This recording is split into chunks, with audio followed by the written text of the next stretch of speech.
माल्टा के वर्क वीजे आ गए, रिफ्यूज़ल बहुत ज़्यादा आए, इनकी क्या वजह है भाई, आप एक्सप्लेन कर दो भाई, हमें क्या करना चाहिए, ये सारी चीज़ें पूछ रहे हैं भाई। तो चले वीडियो में एक्सप्लेन करता हूँ। Thank you.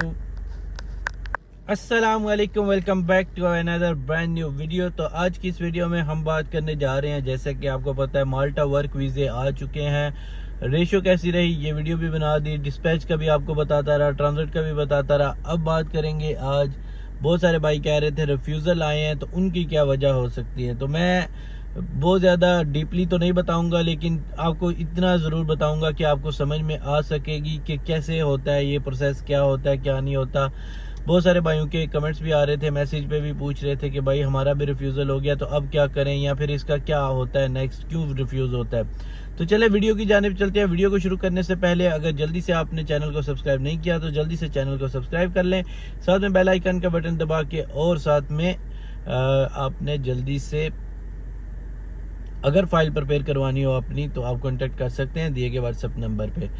तो जी दोस्तों, बहुत सारे भाइयों के वीज़े रिफ्यूज़ भी हुए हैं, जिनके अप्रूव हो गए हैं, वो तो खुश होता है इंसान। लाइक आपको एक यूरोप का परमिट मिल जाता है, आप वहाँ जाके स्टे कर सकते हैं, अर्निंग अच्छी कर सकते हैं। लेकिन जो बंदे मेहनत कर रहे होते हैं साथ, जिनका रिफ्यूज़ल आ जाता है, तो यहाँ पे क्या ऑप्शन उनके लिए बच जाता है, या फिर रिफ्यूज़ल क्या होता है। ऑप्शन वाली वीडियो मैं कल बना दूंगा, लेकिन आज सिर्फ यही बताऊंगा कि क्या रीज़न्स हो सकती हैं। ठीक है, देखिए, जब आप अप्लाई करते हैं तो हर चीज़ मैटर करती है। आपकी हिस्ट्री पूरी चेक होती है। ठीक है, आपका जो कंपनी होती है आपकी, जिसमें आपने अप्लाई किया होता है, उसको प्रॉपर चेक किया जाता है। ठीक है, इसके बाद आप जो डॉक्यूमेंट्स प्रोवाइड करते हैं उनको प्रॉपर चेक किया जाता है। ठीक है, इसके बाद जो मतलब आप प्रोवाइड करते हैं उनको और कंपनी की रेपुटेशन भी देखी जाती है। रेपुटेशन कैसी है कंपनी की, कंपनी काम कैसे कर रही है, कंपनी को वाकई बंदा चाहिए या नहीं, हर चीज़, एक एक चीज़ जो आइडेंटिया है वो वेरीफाई करती है। सेंट्रल वीज़ा यूनिट एक एक चीज़, जितने भी डिपार्टमेंट हैं वो वेरीफाई करते हैं। अक्टूबर के बाद क्या था कि हर चीज़ डबल चेक, क्रॉस चेक हो रही थी। अब एडवर्टाइजमेंट हुई है नहीं हुई, ये सारी चीज़ें एक एक करके चेक हो रही थी। अब रिफ्यूज़ल की रीज़न्स ये भी हो सकता है कि जो आपने डॉक्यूमेंट्स लगाए थे वो सही ना हो, लेकिन अगर ये डॉक्यूमेंट सारे सही हैं तो फिर हो सकता है कंपनी के अंदर कुछ प्रॉब्लम हो। कंपनी क्या करती हैं, कुछ कंपनीज यहाँ से फॉरेन कंट्री से थर्ड कंट्री जो थर्ड नेशनल कंट्री होती है उनको हायर करते हैं वहाँ से, और फिर क्या करते हैं, वहाँ जाके उनके वीज़े कैंसिल कर देते हैं, जिसका ऑलरेडी सीवीयू ने और अडेंटिया ने बताया था कि आप अगर ऐसा करेंगे तो आपको मज़ीद वर्कर हायर करने की परमिशन नहीं दी जाएगी। ठीक है, अब वर्कर को नहीं दी जाएगी हायर करने की इजाज़त, तो जिसकी वजह से वीज़े रिफ्यूज़ होंगे डेफिनेटली, तो उनके वीज़े रिफ्यूज़ हो जाते हैं। ठीक है, और यहाँ पे एक बहुत बड़ी वजह यह है कि माल्टा के वीज़े रिफ्यूज़ होने की वजह से, जो मैंने असेसमेंट की है, जो एनालाइज किया है, लोगों को डॉक्यूमेंट्स वीएफएस पहुंचने के बाद मिलते हैं। वो कैसे डॉक्यूमेंट्स होते हैं, क्या होता है,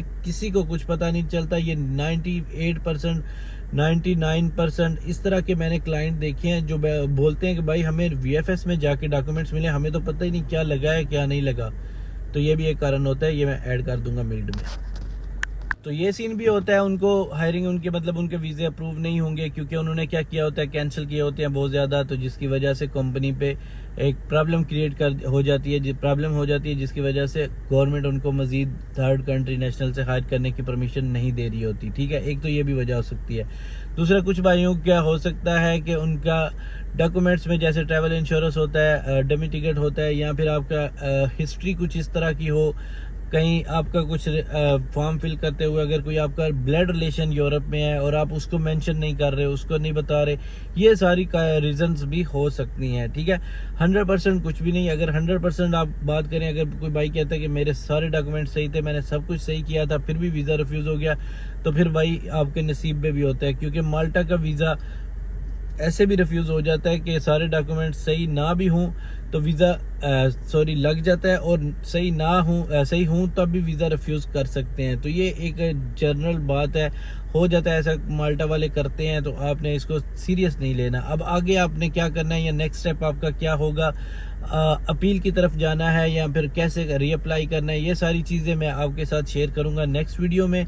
आज की जो वीडियो है वो यही है कि वीज़े रिफ्यूज़ हुए हैं, वाकई हुए हैं, उनकी रीज़न्स कुछ खास नहीं होती है, हालांकि सब कुछ सही होता है। और बाज़ू का जो लीज एग्रीमेंट की वजह से होता है वो भी एक कारण होता है, एक वजह होती है कि उसकी वजह से भी वीज़े रिफ्यूज़ हो जाते हैं, क्योंकि वो कुछ लीज एग्रीमेंट जो होते हैं वो टेम्परेरी होते हैं। बाकी होटल बुकिंग आपने किस तरह की थी, ये भी चीज़ें मैटर करती हैं। कैसे आपने सबमिशन कितने दिन की थी, क्या रिक्वायरमेंट थी। कुछ इंश्योरेंस लोग कम लगा देते हैं या फिर 90 डेज ट्रिप कवर कर रहा होता है, उसके बाद एग्जिट करके फिर वो स्टार्ट होती है, हालांकि दिखने में वो बराबर होती है लेकिन काम नहीं करती। तो ये सारी चीज़ें बहुत ज़्यादा मैटर करती हैं। अगर आपका भी कुछ इस तरह का है तो आप दिए गए व्हाट्सएप नंबर पे कांटेक्ट करके कंसल्टेंसी ले सकते हैं। अपने नेक्स्ट प्रोसीजर के लिए आप कांटेक्ट कर सकते हैं। और हमेशा फ़ाइल आप किसी अच्छे कंसल्टेंट से बनाएं, ना कि हम अपना नहीं कहते, मैं अपना नहीं कह रहा कि मुझसे ही बनवाएं, किसी से भी बनवाएं लेकिन जो काम करने वाला हो। ठीक।